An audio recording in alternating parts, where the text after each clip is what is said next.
Welcome to the My Creative Days podcast, where we will talk about all things DIY, home decor, decorating tips, and creating a beautiful home on a budget.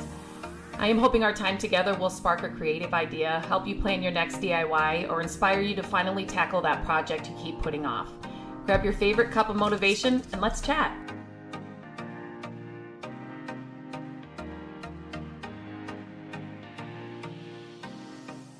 Hello, and welcome back to the podcast. Today, I want to talk about some first steps that you need to do after getting an investment property. So this was a question that was sent in through Instagram. So I thought, I always say, if I get one question, I always feel like there are, more people that have the same kind of question.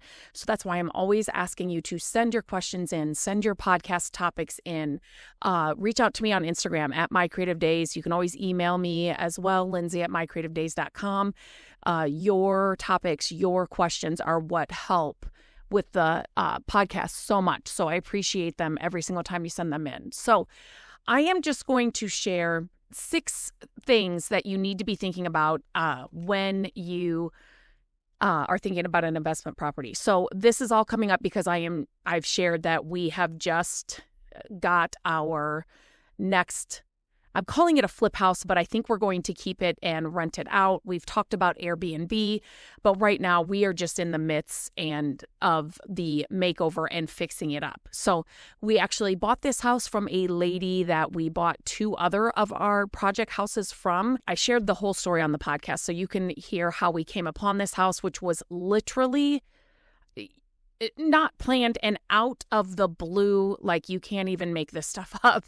And we have been looking for 3 years for our next project house. So we're super excited to have this one. But I thought I would share today just some things that you need to be thinking about or things that you have to do when you're, closing on it or like the week of closing. For ours, most of ours, we buy them as is. Depending on how you're, are you buying it in cash? Are you getting a mortgage? Like, that is all going to be things that, if you're getting a mortgage and all that, if you're going through a realtor, there are going to be some things that are going to look different, but this is just things you would have to do anyway. So no matter how you're buying this, if you're going through a realtor and paying those fees, if you're getting a mortgage, blah, blah, blah. So these are just kind of some very simple and very, what am I trying to say? It's not simple. It's just those things that you have to do either way. So these are some things you need to think about. So the first thing you need to do, this is what we do always like a couple weeks before we are going to get a house. Another thing I should just mention, set up an LLC if you're going to it's just a good idea to have that set up and to put the house or the property, whatever it is, into an LLC. So that's important. Do that before we actually, our offer. I'm not going to go into all that. There are so many different things I could go into with this topic, so I'm not going to go into that. But that is something to think about, and that's not on my list today. So usually, like the week after we get the offer accepted, we've signed it, blah, blah, blah. We do not go through a realtor, or we have not for this, and we have not through our other 5 houses that we have gotten, and one of them was a duplex. So we then take it to an escrow services company that we've worked through here. It makes it seamless. They have the lawyers go all through the stuff. They do all the work for you. But anyway, so we, hand that all in. Then we call our insurance. And so we just let them know, hey, we are set to close on such and such date. And then, usually the insurance will have some questions for you. In the past, we were flipping them. So that means we were going to have them for 3 months. That was usually my timeline. And we knew then we were going to sell it, right? We were going to put it up for sale. This one, we said we're pretty sure we're going to keep it and rent it out to some capacity, not knowing yet what we're going to do. And so this one looked a little bit different, but your insurance company will ask you all the right questions and make sure that you have the right insurance on it. So like right now, as we're working on it and stuff, it's vacant, right? So we'll have tools and things that are in there right now as we're working on it. So that just might be a different policy, or it just might look a little bit different. And then after 3 months or 4 months, maybe the policy has to be written, like if you get a tenant in there, you need a different policy, those kinds of things. But your insurance person will have all of that. this was, these are the things that I learned from my dad when his health was great and he was helping us with our other ones. You want that insured the day you get the keys because, you just never know. Accidents or a fire or something. You just want to have your insurance set up. So that's one of the first things you need to do. And then the week of closing, we always call all the utilities. So that's water, electricity. Maybe it's depending on how things are set up, like the garbage or, that kind of stuff. All of those, we need to call and get those things in our name. Just like if you're buying a house you're moving into, right? So we need to call all of those, and we do that the week of, just to say, hey, on Tuesday at 9:30 we are closing, so we will need all of that transferred into our name. And then we let them know this will be a rental, so we kind of stay on, like when we had our duplex, we set up the utilities where, the people that were renting from us, they would pay, all of the utilities, but yet our name was at the, we were the owners. So don't ever turn the water off if somebody misses a payment or something, right? You want to make sure that your name's on there and they know, if they miss payments, you don't want the water turned off, blah, blah, blah. So depending on what you're doing, flipping, selling, renting, whatever you're doing, the utilities will need to put in your name, just like your regular house that you're walking through. Conduct a thorough walkthrough kind of towards closing. So I am talking solely through, an investment property. So it does look, some of these it looks a lot like what you would do if you were buying a house to move into, but like I said, we're buying ours as is. We had gone through it twice before, but then the week of closing, I said, hey, can we just walk through one more time? I just want to get some final measurements and just kind of really look at it one more time because it had been a few weeks since we'd been through it. So she was fine to do that. We walked through it. And with that, another one that I have here, measure everything. We are always on a budget. With every house project we've done like this, it's, I set a budget and I pad the budget, but then it's like a challenge for me. It's a fun challenge for me to come way in under that original budget, not the padded budget. So I'm always on the lookout for, random things. We are at Restore every day. We are at, it may be, well, depending on when we got this one, there's no yard sales, but, yard sales where people might be selling some things that we can use in the house, so I'm constantly on the lookout for those things. So to have those measurements ahead of time, I always say, don't go out and buy a bunch of stuff until you have the keys, because you never know what could happen in the meantime, right? And you don't want to buy a bunch of stuff, especially that you can't return. So measure everything, and then you've got that so that when you close, you can kind of go out. But then also, you could just walk through your local home improvement store and say, okay, we need 3 36-inch cabinets, and we need, you know what I mean? You can kind of get a budget going, a more finalized budget going. Here's another one. Let me just say this. So plan for safety and security. So one thing we've done with every one of our properties is we have changed out all of the locks on the house. So I don't know who had keys before us, right? So if they rented it out, or so-and-so's grandma's uncle's nephew, whatever, has a key to their house, you just don't know who has a key. And so changing out the locks is pretty much one of the first things we do when we get the keys.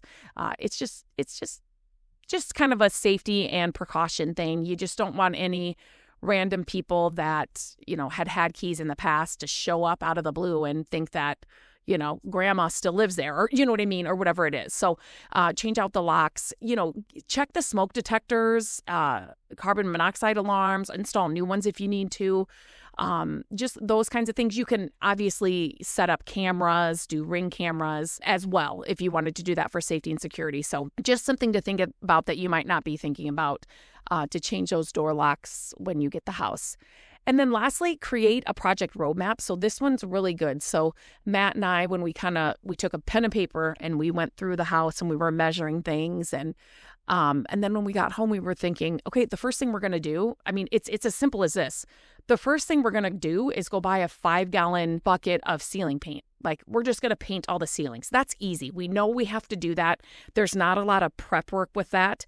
We do know some of the woodwork, not woodwork, I shouldn't say that. Some of the trim in the house, I have to go in and fully sand, and before we can do, any staining or whatever we're going to do with it. So it may just be hey, the first day I'm going to go in and I'm just going to sand all the trim. Second day, we're going to go and do all the ceilings. Like, it's just kind of nice to have that project roadmap. If you're a list maker like I am, then you can just check off the boxes. Because here's the thing, you don't want to get overwhelmed in a project like this, right? And you can do that very quickly. So you don't want to go get all the paint, all the ceiling paint, all the, let's say you're putting in a new toilet, a vanity, all of the cabinets, you can have everything there, and then you're having to paint around all this stuff you bought. And, you've got boxes of flooring, or, you kind of do need a roadmap, and you kind of do need an order in which you do things just for functionality in the house as you are working. And then there's just, there is a way to do the things in an order that makes sense and that will just kind of knock it off the list as you're doing it. We needed to clean this house. So like all of that woodwork I talked about with, sanding and all of that, the cleaning alone can make a big difference depending on the kind of house you're getting or property you're getting. So it may just be that, hey, for the first 5 days, all hands are on deck and all we are doing, we're cleaning the trim, we're cleaning the walls, before we can paint or whatever. So we're patching holes, like that's all we're doing. Another thing, this is kind of a side note that I like to do, especially if you're working on a house, so it's, it's going to be vacant while you're working on it. Hang curtains. So this house has a lot of big windows on the front of the house. And my mom was actually at our last yard sale. This is so crazy. This is like, it's just when things like this happen, it's like, this was meant to be. Like, this was what we had our last yard sale this fall. And my mom, she brought over some stuff that she wanted to get rid of. And there were 4 or 6 panels, curtain panels. And Matt's like, let's just keep these because we can use them on our tables for the sales and things. And I'm like, yeah, let's do that. Hello, we needed them. We used them in just to throw them up over the windows. They don't have to, measure right or be perfect, but they're going to cover the windows so that people aren't looking in and seeing all your tools and things. So think of that. Think of the windows that are on maybe the main road or something. If you need to cover them up, grab some cheap curtains, go to your thrift store and put those up so that you can close them when you leave the property and then it's just not for everybody's viewing as you're working on it. Okay. I hope that was helpful. It's so exciting to have this project. We are working through it. I'm sharing it all over on YouTube. It's youtube.com/@mycreativedays. That's my channel. So you can see it all in action there. And then of course on my website, mycreativedays.com. I always want these projects done quicker than people think I'm crazy, but this one's a little bit different. Every other project we've had, I've said 3 months. That's what we've got. We've got 3 months to get this whole thing done, and then we need to get it on the market and sell it.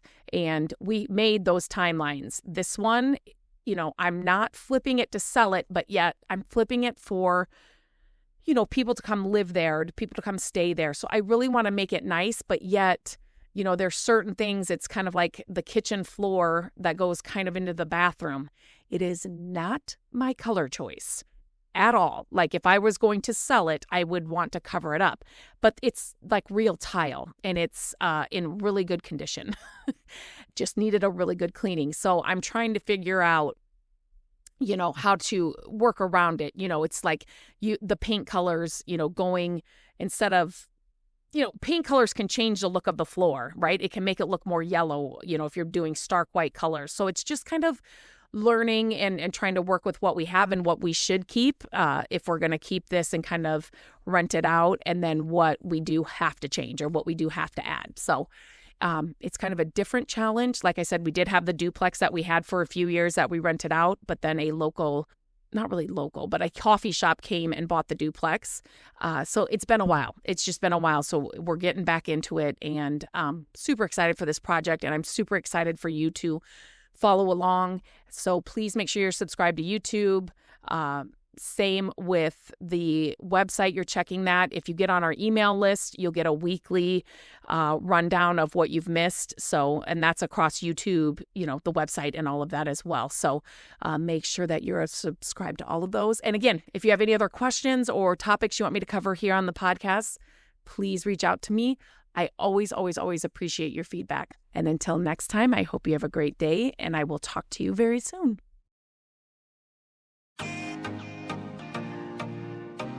Hello, friends. Thank you so much for listening to the podcast.